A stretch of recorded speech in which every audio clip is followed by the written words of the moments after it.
Good afternoon, everybody, and welcome to Care Connection webinar. I'm so happy all of you took time out of your busy schedule to join us today.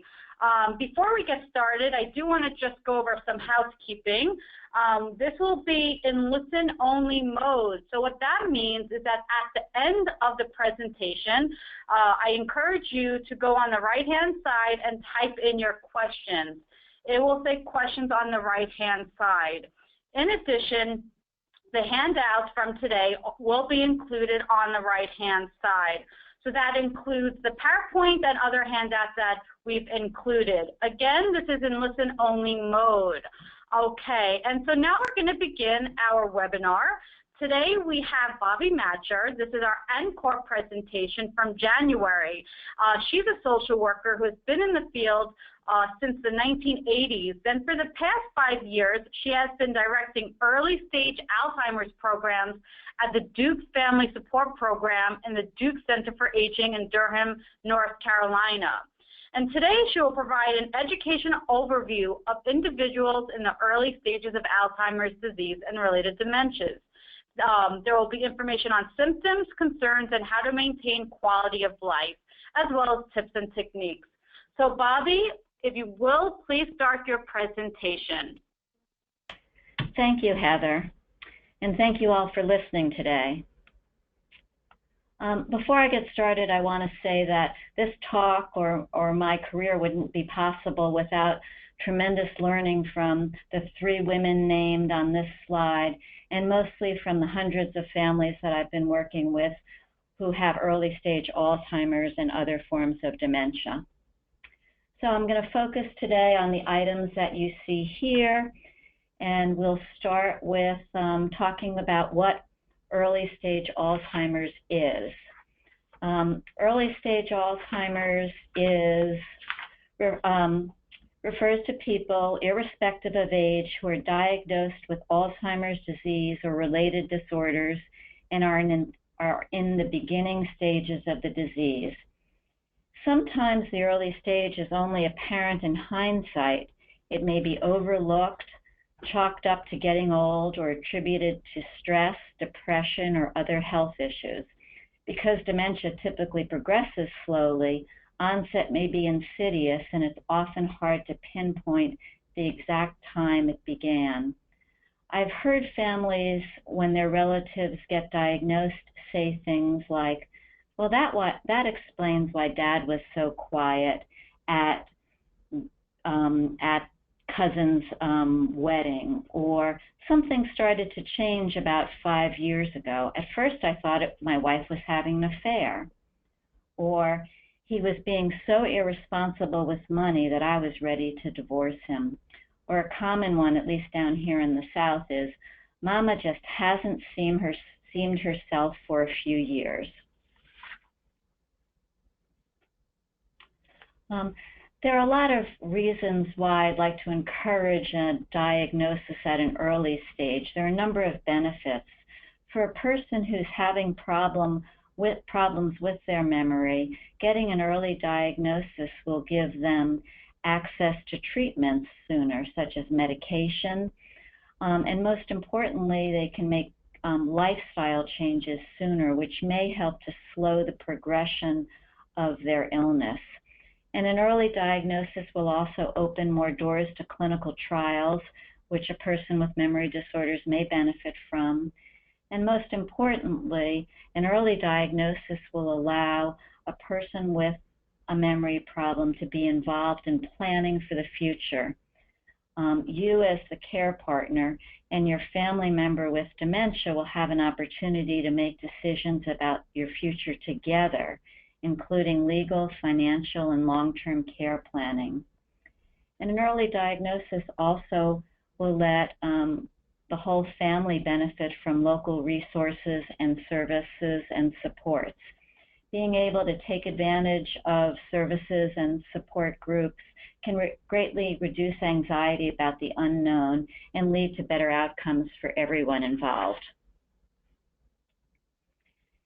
I think the early stage is really a unique time, as Robin Yale describes it, It's a time when the focus can be on the present rather than only on the long-term future, on strength and not just deficits, and on involving rather than excluding the diagnosed person.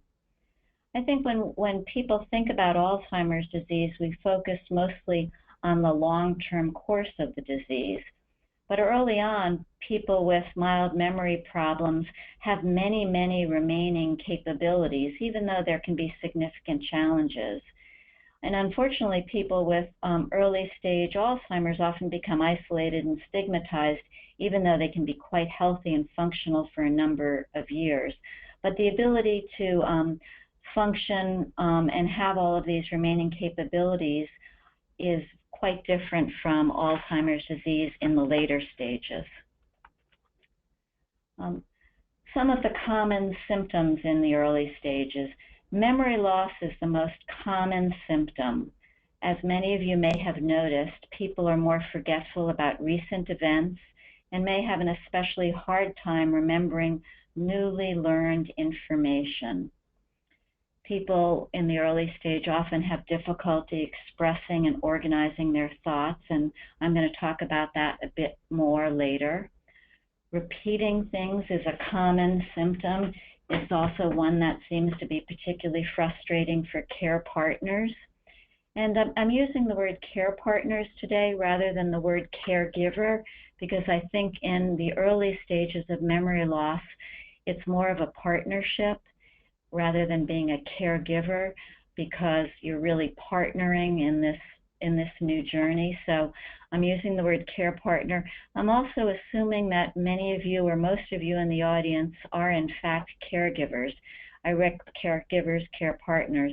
I recognize that some of you may be professionals and that some of you listening in this call may also be people living with memory loss yourself. But I'm directing this talk to the greater part of the audience who are care partners. Getting lost and misplacing things is also extremely common. Individuals may have increased trouble finding their way around, even in familiar places like their own neighborhood. Directions, even to well-known places, may be challenging. There was a family I worked with. There was a gentleman who used to drive to a nearby hardware store quite regularly. And one day when he went out and didn't return, his wife called the police, and he was found a couple of hours later in another state. And this was, should have been or used to be a very well-known and a very comfortable route for him. It's also common to lose or misplace things, including valuable items. Families have told me about losing everything from wallets to bathing suits, finding keys in the refrigerator, knives behind bookshelves, money in drawers, and important items in the trash can. Poor judgment is another common early stage symptom. Many people with early stage dementia experience lapses in judgment, such as when making financial decisions. And I'm going to talk specifically about financial issues later in the talk today. People may have difficulty completing routine tasks. Many everyday activities like cooking or hobbies require a series of steps and memories to complete and may be quite challenging now. The ability to manage things that used to be almost like breathing become difficult. We also see people having difficulty with problem solving and complex tasks. Planning a family event or balancing a checkbook may become overwhelming. Families often talk about personality and mood changes, and sometimes these personality and mood changes are obvious to families before the memory problems are noticed. Examples of personality changes are people who may become subdued or withdrawn, especially in socially challenging situations, or people may show uncharacteristic irritability or anger. Alzheimer's disease sometimes makes people more susceptible to intense emotions. I've heard of people who've become more self-centered and less concerned with others and their feelings. Families have talked to me about apathy or loss of initiative, and it's also been described as less sparkle, where the person with a memory problem loses interest in hobbies and activities, shows reduced motivation, is unwilling to try new things, and families sometimes wrongly attribute this to stubbornness or laziness.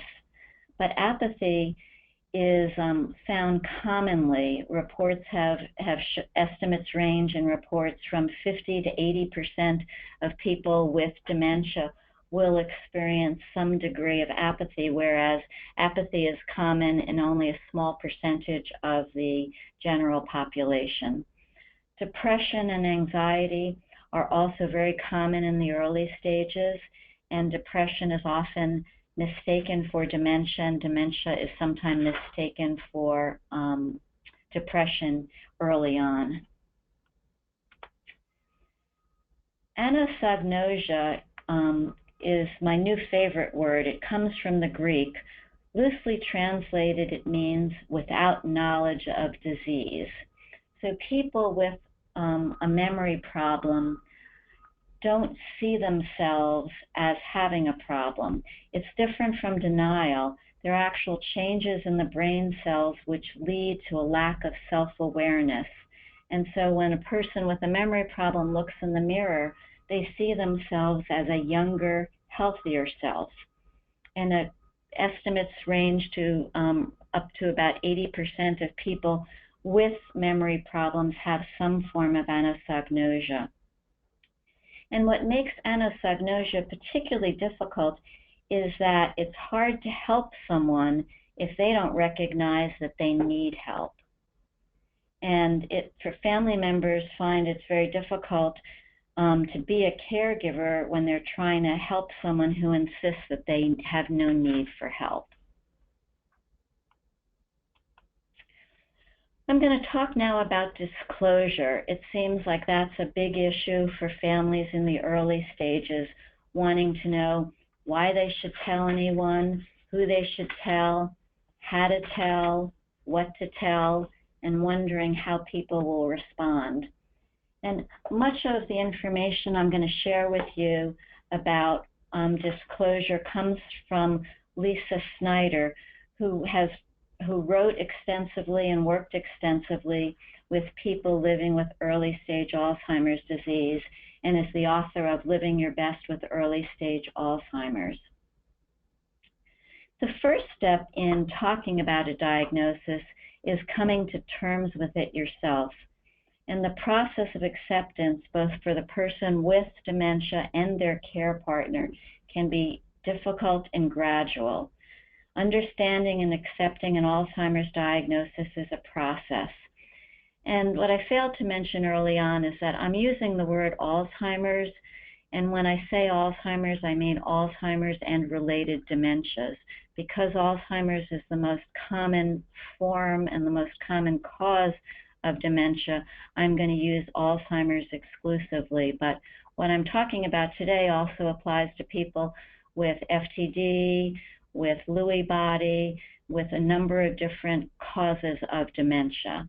So please keep that in mind today. And understanding and accepting Alzheimer's is really a process. The Alzheimer's Society of British Columbia describes it as one of the steps in disclosing a diagnosis is to come to terms with the information in your own mind. Many individuals may doubt the diagnosis or just need a period of time for the news to settle in. Family and friends may also go through periods of denial by ignoring your problems or invalidating your concerns. And it really is a process, and it takes a period of time. There was one woman I worked with who had started to accept her diagnosis, but was really distraught that neither her husband nor her adult children believed she had a problem. What is more common is for family members to recognize that something isn't right before their family member with the memory problem acknowledges it. Sometimes the person who has a memory problem doesn't want to tell anyone that they have Alzheimer's, and that leaves the care partner conflicted between respecting their family member's wishes and needing to talk to someone about the diagnosis and the changes ahead. Every family is going to make decisions differently about how and when to disclose a diagnosis. Fortunately, in the early stages, families can discuss how to handle disclosure together, and care partners can ask their family members' permission before talking with others. But it's important to take the time to accept, to grieve, and to breathe. And if you're nervous about sharing the diagnosis with friends or family members, know that oftentimes family and friends have already figured out that something isn't right. They figured it out maybe months or years before families have disclosed the diagnosis. Now I want to talk a little bit about why tell. Why do we want to tell anyone? I think the most important reason that I've seen is that, well, one of the most important reasons is that it's exhausting keeping secrets and covering up. One care partner wife said, "It's a relief to have it out in the open and not to have to hide it." One care partner husband said, "It was so much easier when Janet was willing to share her diagnosis." Another reason to disclose is to get needed support. Acceptance is often easier when you have friends or family to help you with the adjustment, and you and your family member with a memory problem are going to both need support. So the sooner you tell family and friends, the sooner they can be giving you and your family member this much needed support. Another reason to disclose is that support allows the person with the diagnosis to better maintain activities of day-to-day life. One woman in one of the groups I do is able to continue with her singing group by telling them about her diagnosis and having someone help her follow with the lyrics. Another woman I work with told her golf buddies so she could continue playing golf with them, but they'd help her keep score. Safety is an important issue. There's a story Lisa Snyder talks about how one woman reminded her ski club about her Alzheimer's, saying, "If I don't come down off the mountain and get lost up on the slopes, I want someone to come look for me." One husband whose wife has a memory disorder tells his wife's friends to please keep an eye out for her and her pocketbook when they go shopping. Apparently, she had a habit of losing her purse. Another reason to tell is that it reduces the stigma and increases public awareness. Public awareness grows when people are willing to talk about their disease, and public awareness can help break down stereotypes as well. Now, who to tell and how to tell. Some people are comfortable just telling close friends and close family, while others are comfortable telling a broader group. It's generally good to start with the people closest to you and the people who need to know.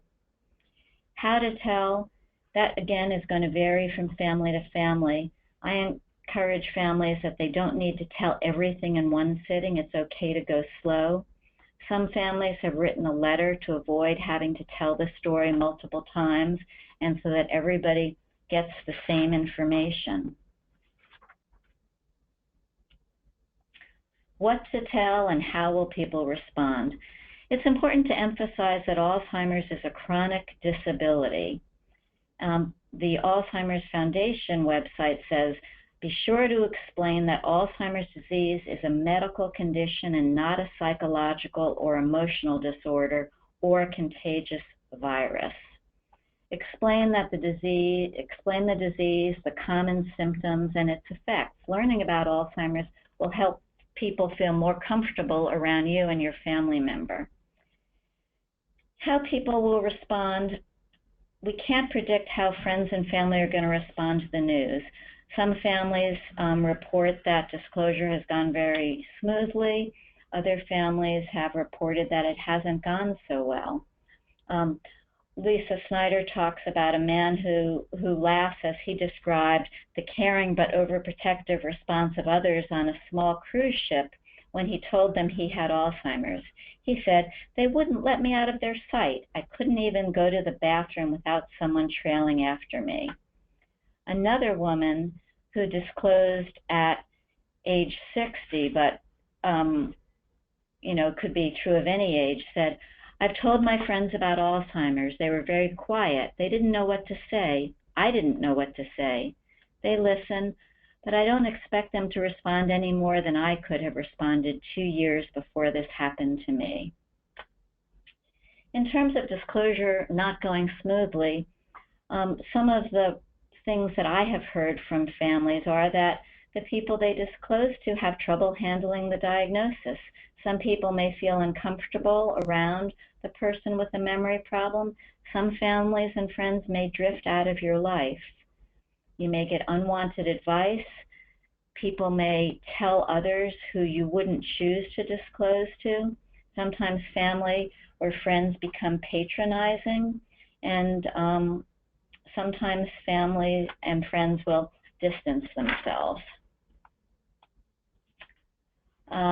I think the Alzheimer's Foundation of America's website does a good job in describing the importance of telling children, but it's important to remember that children are going to be impacted by a diagnosis of their parent or grandparent having a memory disorder. And just like with adults, education is empowering and will lessen their fears. We want to explain to children truthfully, give them the basics of Alzheimer's, watch for children's reactions, try to keep life as normal as possible for kids. Don't be surprised if children are embarrassed by their relatives' diagnosis. Figure out how to involve children. Teenagers in particular can be very capable of helping. Find out if there are support groups for children or teenagers. These tend to be more common in bigger cities. So if you live in an area that doesn't have a support group for kids or teens, you may be able to find a friend or a mentor other than a parent for children to talk to where they can vent their concerns. Changing relationships. It's important to keep in mind that nobody wants relationships to change. So start with that assumption. No one wants to relinquish control or ask for help in new ways. Most care partners are not eager to take over, but cognitive changes will ultimately redefine roles and relationships. The person in your family with a memory disorder may have been the one who was always the decision maker, or the one who did all the cooking, or the one who paid all the bills, and now you as the care partner have to take on new roles. Sometimes care partners feel like they have lost their partner and that it's very lonely losing the person with whom they shared everything. It can be very hard doing the work for two.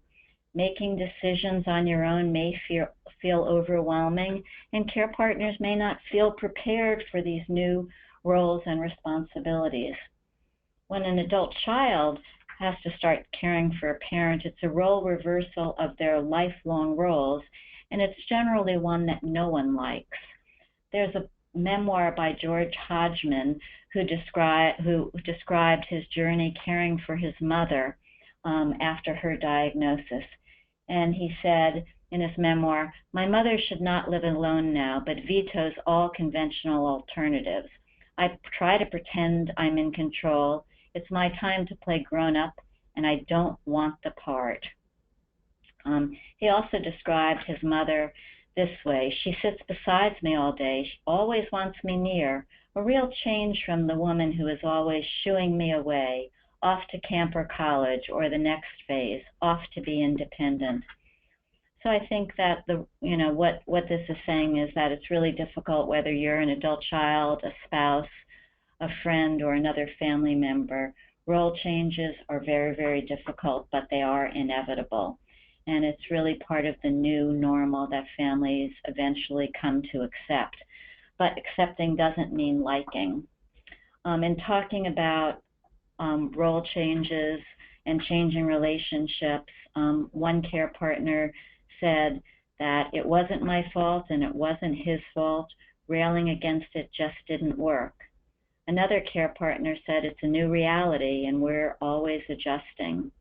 One of the people with dementia who I work with said, I can't deny it, so the task is how do I do my best to function with Alzheimer's and not feel like a fool all the time. And then one other woman with Alzheimer's disease said to me, I can't go to war with Alzheimer's because I'll lose. So these are families who are in the process of figuring out ways of accepting their new normal, but not necessarily liking it. Thomas Kitwood was a pioneer in dementia care, and I think that his work was rather was quite important. I just want to briefly talk about the 6 basic human needs that all of us have, and Kitwood talked about them because they don't change once someone has an Alzheimer's diagnosis, but it's hard for a person with Alzheimer's disease to meet these needs without a lot of support from others. Attachment. We all need to feel attached to another person or group. We need a sense of belonging. Couples sometimes find that they have to find new ways of feeling close. Comfort. We all need comfort to feel safe and secure in our own skin. Identity.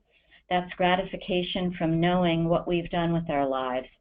It's what we value about ourselves and how we're known to others. Inclusion.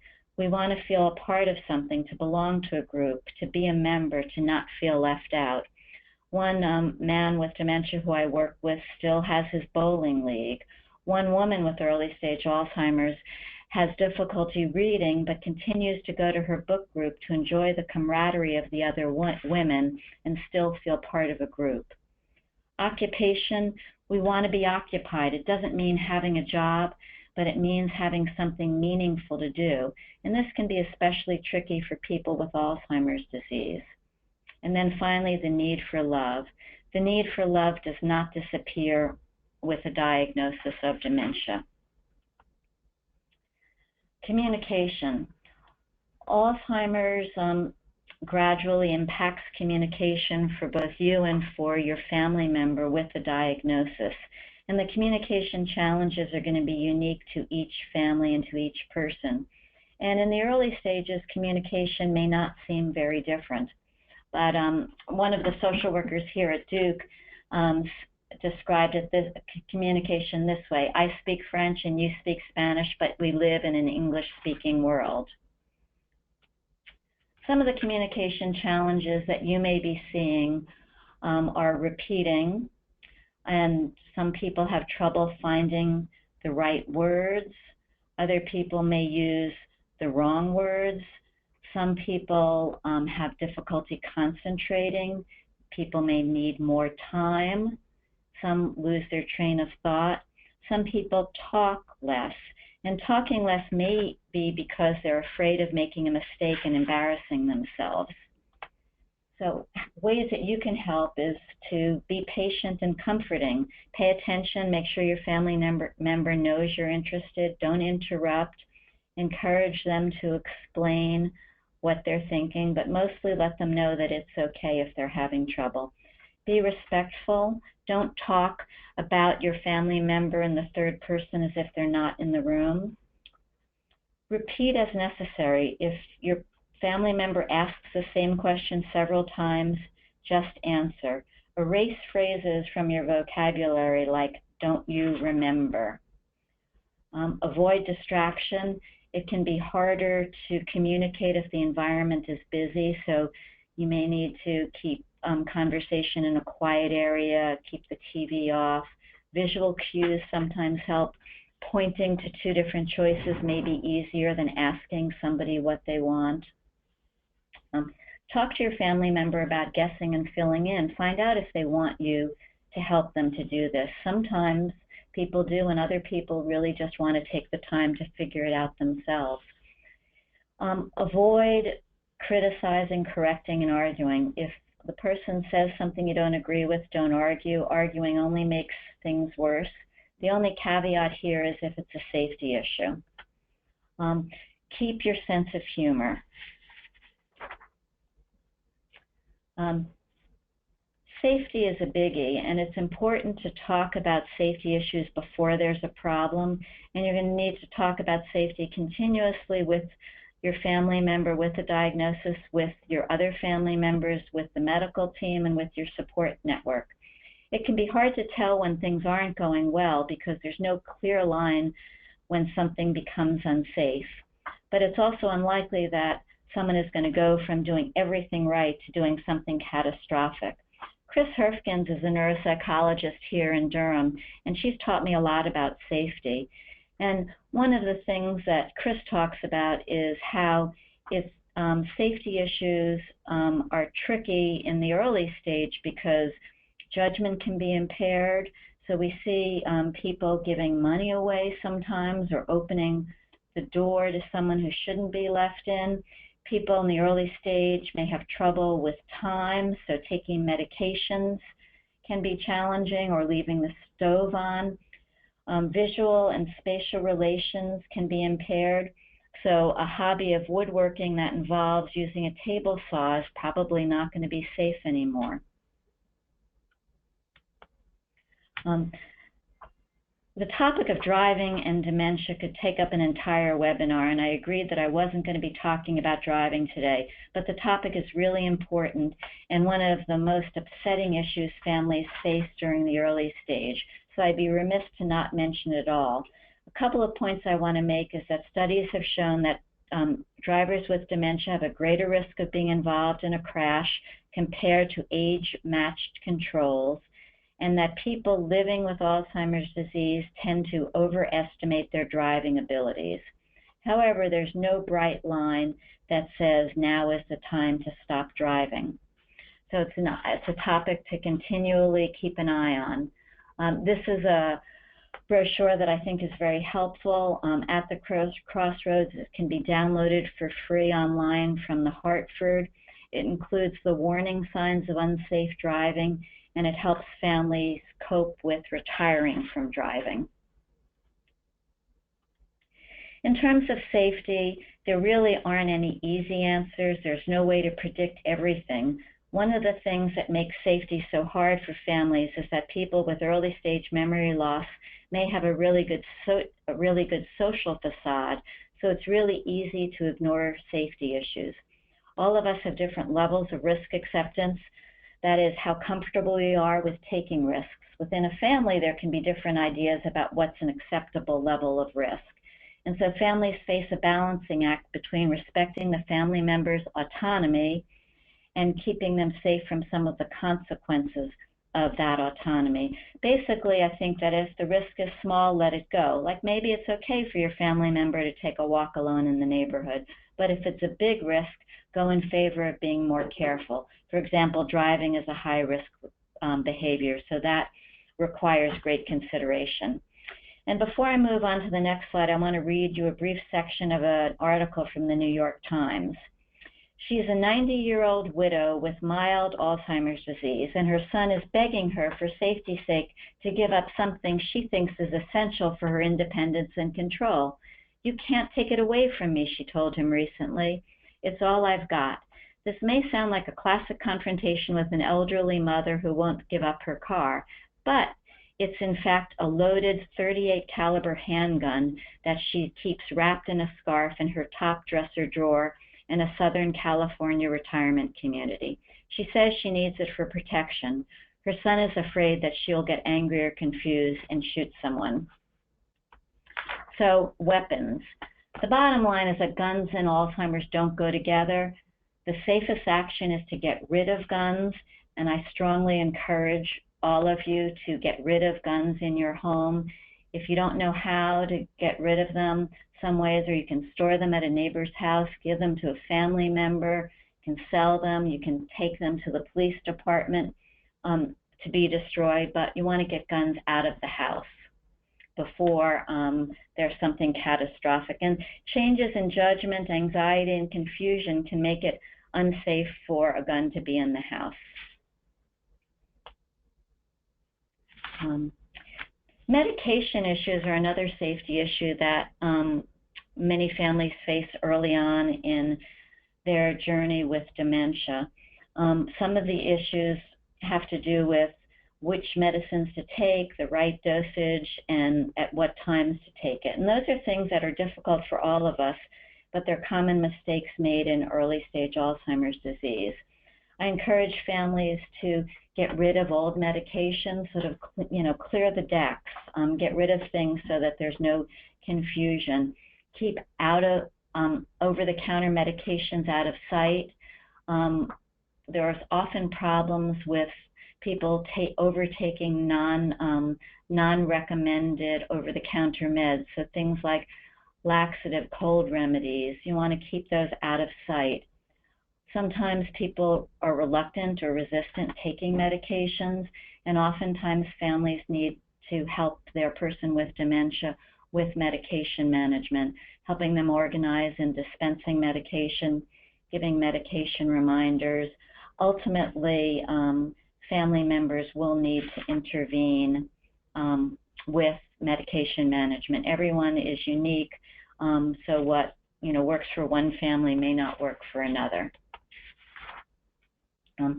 I want to read another piece of an article from a New York Times section. Renee Packle used to have a typical suburban life. Her husband Arthur was a lawyer and also sold insurance. They lived in a townhouse just outside Philly, and Mrs. Packle took care of their home and family. One day it all came crashing down.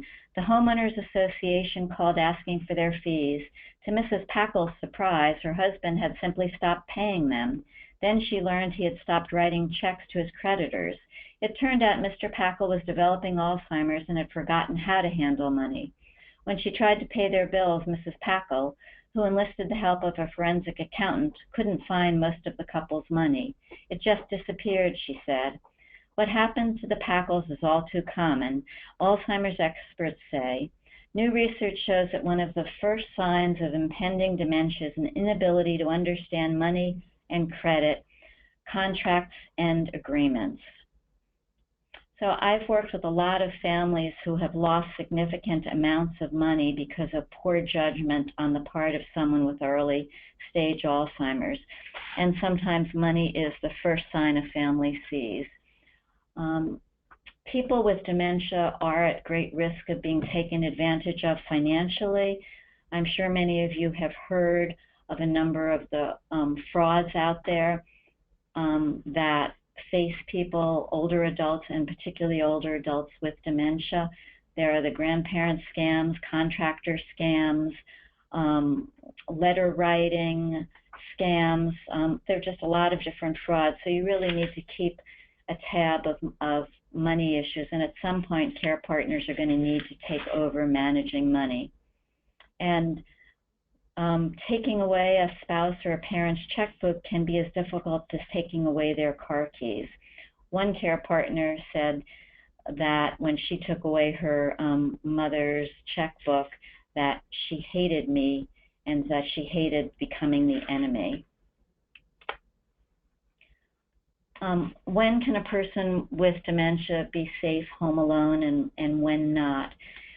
There's some things to pay attention to when your family member is home alone. Are you getting frantic phone calls? Do they seem upset when you come home?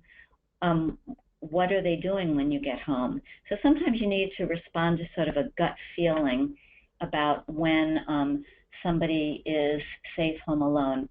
But if they're leaving the stove on, they're not safe alone. Smoking raises the risk of a person being unsafe at home. Can your family member respond to an emergency? Do they know how to dial 911? Do they know to leave the house if there's a fire? Does your person wander? Other signs of not being safe home alone are giving money away, falling a lot, calling you frequently, or opening the door to strangers. I'm not an attorney, but I do want to point out that there are some important legal and financial plans that all families need to keep in mind. And, like the driving topic, legal and financial plans would and have taken up whole webinars and an expert in the area like an elder care attorney.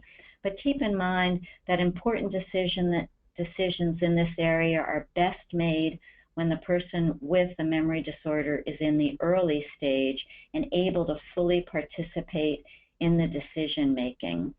And these bullet points list the documents that are important to take care of in the early stages of an illness. I will mention the Caregiver Agreement because that's one that many families haven't heard about, but it's a written agreement if payments are made to caregivers, and it's often an important one to have in mind if a family is eventually going to need to apply for Medicaid. But care partners, also don't forget yourself. These documents are important for you to have for your family member who has a memory disorder, but they're also important for you. So you need to have your own, somebody who's your healthcare power of attorney, who's your financial power of attorney. You know, if your spouse is in the early stage, they may be your healthcare power of attorney, but it may now or soon in the future become too stressful and too difficult for them to do so. And it's important to plan for a crisis, plan for when things don't go as planned, and what happens if you get sick, if you get in an accident, and if you predecease your family member, who's going to step in for you? Some strategies for coping. Learn all you can. The more you learn about Alzheimer's and caregiving, the more confident and prepared you're going to feel. Build your skills like communication, managing daily activities, understanding safety issues. Try to develop empathy. Try to understand what it's like to be a person living with dementia, while at the same time acknowledging your own losses. Avoiding burnout. This is a lot easier said than done, but it's important to take care of yourself. Eat well, sleep well, exercise, socialize. Make sure you take care of your own medical care. And support is crucial. I'm a big fan of support groups. Support groups are a great way to get and provide mutual support, but it's also a wonderful way to help advocate as a group, and it's another good way to provide and receive good consumer information, to get firsthand information from others going through the same things that you are. And you'll find in going to a support group that things may not feel as scary as they once did. Tell your families and friends how they can help. Give specific examples, such as driving your husband to bowling, taking your mom to her support group, checking in on your family member when they're alone so that you can go to a meeting. Some families have lists or a bowl of chores, but when somebody offers to help, say yes and have specific ways, because friends and family often do want to help but don't know how. Staying active, engaged is really important both for you and for your family member, and what that looks like is going to be different for everyone. Advocate for things like research, for better support for caregivers, and reduce stigma for Alzheimer's disease. Be involved in your family members' medical care, ask questions, express concerns, watch for changes in your person, take notes at doctor's appointments. And be prepared, as I mentioned on the prior slide, take care of financial, legal, and long-term care planning issues. And don't forget to connect. Smiles, holding hands, hugs. Find ways to connect with your family member, especially since your family member experiencing memory loss may be very frightened and be fearing abandonment. And keep in mind that you, not the person with dementia, is the one who's going to have to change. And then I'd like to encourage you to try to keep your sense of humor. The ability to laugh and to find promise in the future is an enduring and powerful gift to be reopened and savor over and over again. So now I ended with plenty of time for questions. Thank you, Bobby. That was great. I do have a first question from Susan Solomon, and she writes, my husband mostly forgets words and names and has increased over the last 5 years, including family and a few close friends now noticing it. However, I do not see most of the other symptoms. There is some degree of less empathy with others. He does recognize and even tells the doctor he knows he cannot remember things. I wonder how to really check out if Alzheimer's or just aging brain. He says I have a memory problem, but not comfortable when doctor or his son, who is a doctor, uses even the word dementia. So I guess our question really is asking how to check if this is Alzheimer's or just the person growing old in age.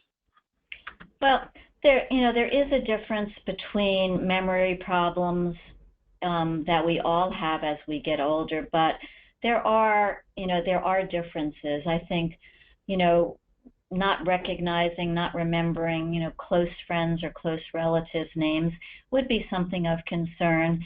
And I know that the Alzheimer's Foundation likes to encourage people to see a specialist when there is a concern for a memory problem.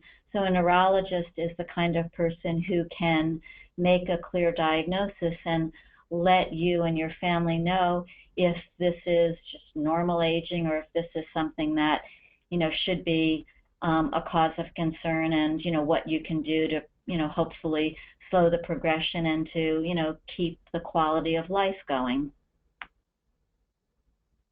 Thank you. We have another question from Lisa. She's interested in knowing, what is a caregiver agreement?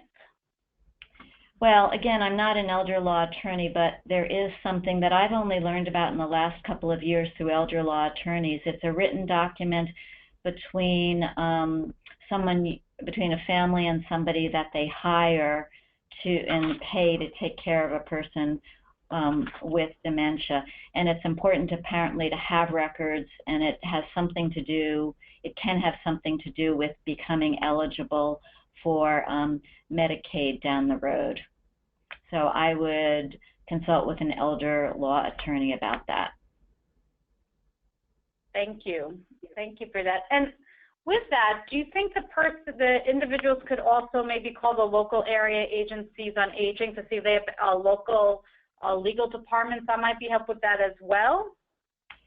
Yeah, they may. Some do. Here in North Carolina, we have through legal aid, we have a senior helpline. Every state is different, so I think the area agency on aging is a good place to start. But the caregiver agreement is only when money is exchanging hands. Okay, thank you. I want to encourage everybody that you could type in your questions again on the right-hand side. So as we're waiting for that, just if you have any other questions for Bobby. I also want to let you know once again that we have our handouts attached, which includes Ms. Matcher's presentation, a handout, and as we're waiting for questions to come in, I want to let everyone know that in appreciation for social workers, because it is Social Work Month, we do have a couple more weeks left in March. We have our special DVD promotion for our training DVD Partners in Care at $150.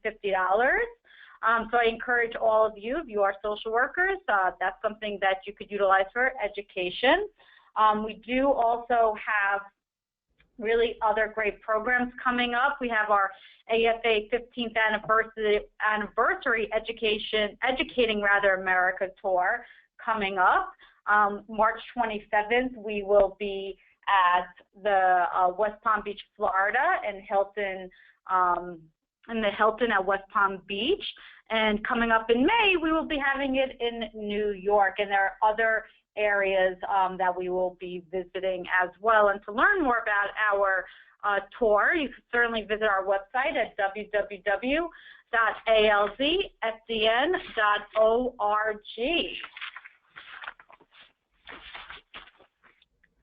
And as of now, we don't have any questions trickling in. Bobby, do you have any last things that you'd like to share? Just. I'm sorry. I am so sorry. I do have a question. Tony asked, if you addressed this already, I'm sorry, can you email, oh, that's for me. I will take care of that. I'm sorry, Bobby. But if you do have any anything else you'd like to add before we wrap up, please do.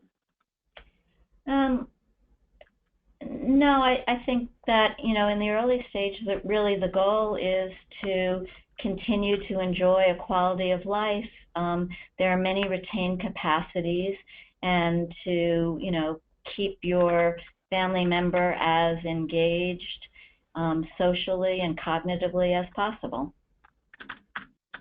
Okay, perfect. Well, that's great. I think we do have some other questions coming in. Okay, these are, I have a client, Joanne Marie is asking, I have a client whose family isn't seeing the progression and she is becoming withdrawn and not eating and is dizzy, and they won't do 24-hour care. It sounds like she has a client whose family is not responsive to their family's changes, and it sounds like they're looking for 24-hour care. Well, I'm not exactly clear of the situation, but I would encourage her to talk to the family. If she works through an agency, to talk with the agency. Ultimately, if it's really, a safety concern, and you don't feel like the person is safe to be, by themselves, as a last resort, a report can be made to Adult Protective Services, but that certainly, would not be the first step to take, but it can be done. Perfect. Thank you. Okay, we do have a couple more moments. I guess I will wait a couple more moments to see if anyone else will be typing in some questions. As we're waiting, I just want to let everyone know that here at the Foundation, we have our toll-free helpline, which is available Monday through Friday, 9 a.m. to 9 p.m. Eastern Time, and on Saturdays from 9 a.m. to 1 p.m. Eastern Time at 866-232-8484. And our upcoming Care Connection webinar will be happening on April 13th, again from 1 to 2 p.m. Eastern Time. And our guest speaker for April is Helen Brand, and she's a physician assistant out of Phoenix, Arizona, out of the Banner Alzheimer's Institute. And her topic is going to be review of changes associated with the stages of Alzheimer's disease. So I will now be wrapping up today's webinar. I want to thank you, Bobby, so much for taking out your time, taking time out of your busy schedule and educating all of us today. I certainly learned some new things. And I want to thank everyone that took time out of their busy schedules to listen and learn today. I hope all have a wonderful rest of the day, and see you back next month in April 13th. Have a good day, everybody. Thank you, Heather. All right. Bye.